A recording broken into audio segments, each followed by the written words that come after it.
Tainá, coloca pra gente aqui, aí o César que vai explicar, senão eu fico aqui falando muito, né? E a gente já sabe que eu falo demais, né? Pode falar, pô.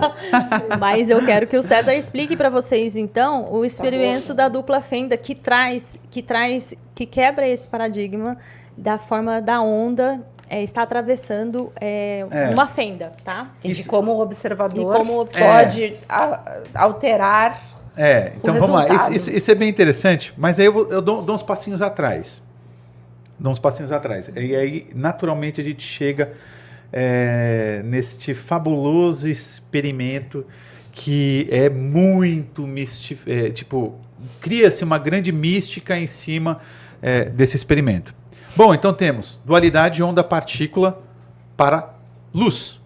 Luz, dependendo do experimento, dependendo do aparato, dependendo de como eu faço as minhas medidas, a luz, ela vai funcionar, não. Ela vai se comportar como onda ou ela pode se comportar como um corpúsculo. Certo? Só chamar a atenção uma coisa aqui.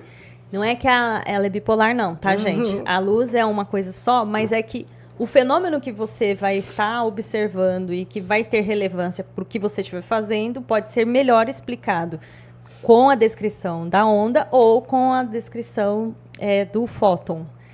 Como partícula. Então, não é que ela vai ficar comutando entre esses dois estados. Não, exatamente, ela não vai comutar. Você, como um observador, ou com a pessoa que está fazendo aquele experimento, você vai precisar descrever aquele experimento baseado em algum tipo de fenômeno.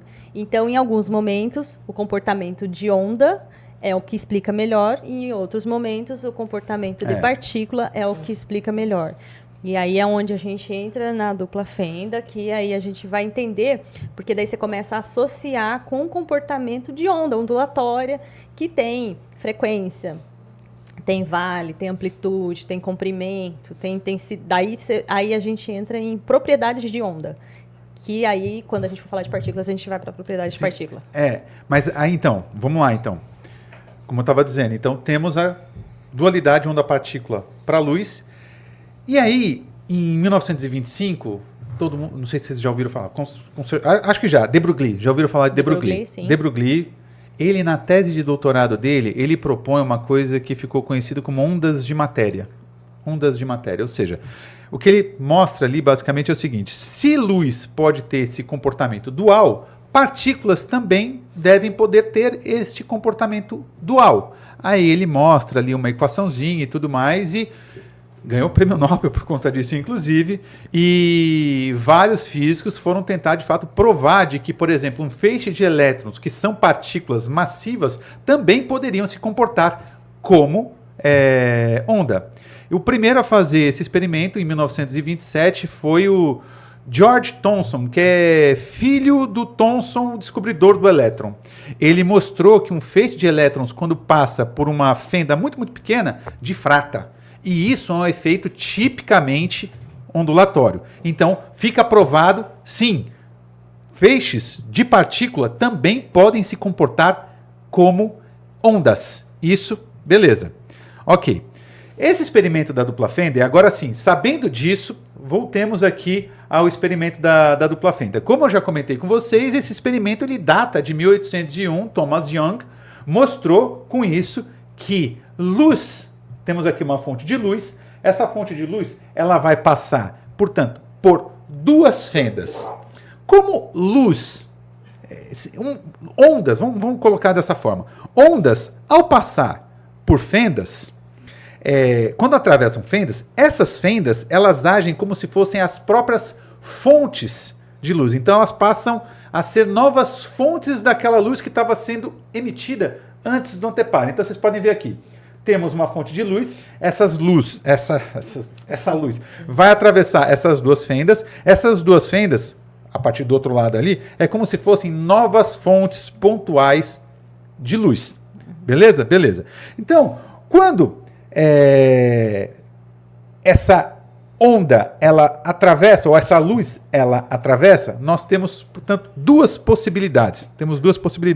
Uma, se de fato luz for onda, então, ao atravessar essas fendas, a luz vai difratar. Se for onda, ela vai difratar. Ela vai difratar. E a partir do momento que ela difrata, a luz emitida por uma fenda e a luz emitida pela outra fenda vai interferir uma na outra, criando um padrão de interferência, que são padrões de interferência destrutivos e padrão de interferência construtivo. Construtivo, quando o padrão de interferência é construtivo, aparece no anteparo ao fundo, vai aparecer uma faixa de luz. Quando for destrutiva, significa, ou seja, que as ondas emitidas por cada uma das fendas, elas se cancelam, porque a gente sabe que onda tem aquele formatinho assim, né? Então uma vai cancelar a outra, perfeito? Então vai aparecer uma faixa escura. Então temos, portanto, um padrão de interferência, isso se luz agir, ou seja, se comportar como onda. E foi o que o Young mostrou, que luz se comporta como onda. Perfeito? Perfeito. Como já dissemos, Einstein veio e mostrou que luz se comporta como corpúsculo dependendo do experimento. Veio de Broglie e propôs a ideia das ondas de matéria, que foi provada por George Thomson em 1927. Perfeito. Agora, tem um cara também que é bastante conhecido, Richard Feynman. Richard Feynman. Uf. Esse aí vocês já comentaram aqui. Se você entende física quântica... Richard Feynman. Ele é dono de uma frase bastante... Frase mais famosa. Se você acha que entende de física quântica, é porque você não entendeu nada ainda. É fato. É fato. Física quântica, mecânica quântica é uma coisa extremamente complexa. Então, uma vez... ele propõe, lá na década de 60, o Richard Feynman, ele propôs o seguinte: e se a gente fizer o experimento de dupla fenda com feixe de elétrons, ao invés de fazer com luz? Se feixes de elétrons, eles se comportam, eles se difratam quando passam por uma fenda, então o comportamento tem que ser o mesmo, eu tenho que ver o padrão de interferência. E aí teve um cara, um físico alemão, John Clauss, que em 1961 fez esse experimento.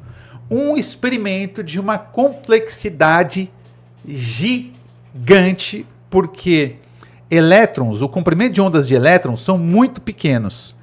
E uma vez que o comprimento de ondas de elétrons são muito pequenos, as fendas, para que eu consiga ver o efeito de difração, tem que ser muito pequenininho. Então, na verdade, ele tem que lançar mão de materiais cristalinos que são capazes ali de difratar esse feixe de elétrons. Então, experimento complicadíssimo, mas ele fez e ele conseguiu observar esse efeito. Ou seja, de fato, o experimento da dupla fenda com o feixe de elétrons, você tem o efeito, você vai observar este padrão de interferência. Mas tá, agora é que surge a estranheza e que desgraça a física quântica para o mundo e para todos. Causa grande confusão. Que é o seguinte: uma vez que eu sei que, vamos lá, eu sei que elétrons, a princípio, na minha cabeça, é o seguinte: elétrons, eles são...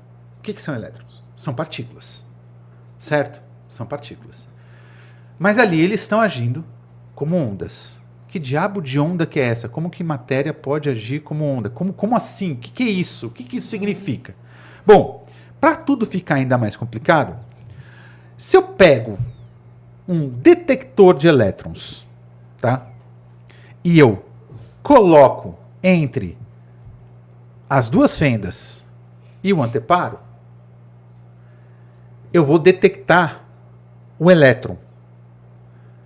Só que aí é que eu detecto o elétron e eu perco o padrão de interferência. O elétron passa a se comportar como partícula e deixa de se comportar como luz. A isso, e aí eu já vou dizer por que se dá o nome disso, dessa forma, a isso nós chamamos de colapso da onda.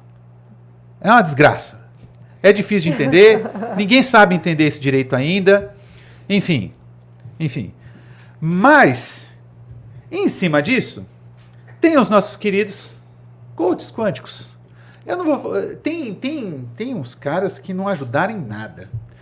Tem uns caras que ajudaram realmente em nada. E, tomando as interpretações possíveis a esse experimento, eles fazem uma grande confusão. Eles fazem realmente uma grande confusão. De alguma forma, eles tiram da ideia de que no ato de observar é que o elétron ele vai se comportar de um jeito ou de outro. Até o Neil deGrasse Tyson cometeu esse erro em Cosmo. Na hora de comentar. Na hora de comentar. É.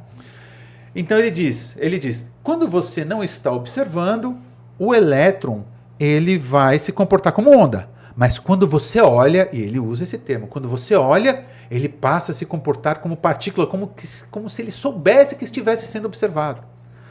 Gente, Não. e é claro, aí, em cima disso, desse resultado, desse experimento, que é bastante estranho, tira-se a conclusão de que, então, é no ato consciente de observar que eu vou mudar a natureza desse ente quântico.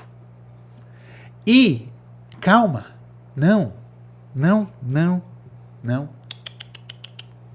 é assim que é a coisa. Não é no simples ato de observar, tomando como base um observador consciente que eu vou fazer. Não, está no ato de medir.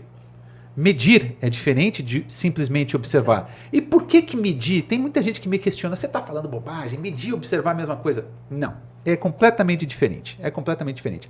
O ato de observar me faz ser tão e simplesmente um receptor de fótons. Eu estou recebendo os fótons das estrelas. Eu recebo no meu olho, no meu telescópio, os fótons vindos das estrelas ali. Então, de fato, eu estou observando porque os fótons estão vindo dali para cá. Para medir, ele requer interação. Então, para você, por exemplo, quando a gente vai encher o pneu de um carro, você coloca lá no... Qual que é o nome daquele? A bombinha? Você coloca a bombinha lá no negocinho ali. Marca pressão? Vai sair a pressão ali, certo? Marcada. Para sair a pressão marcada, você concorda que esse instrumento está tendo que interagir? Sim. O ato de medir é o ato de interagir. Então, não existe medida sem interação.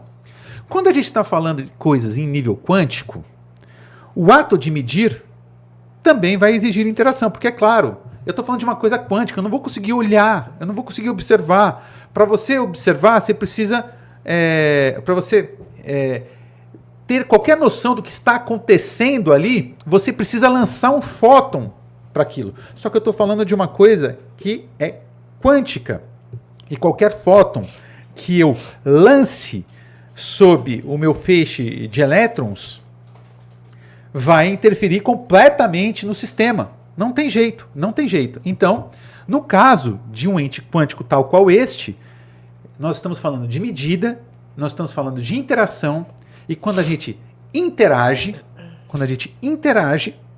a gente colapsa a função de onda. Agora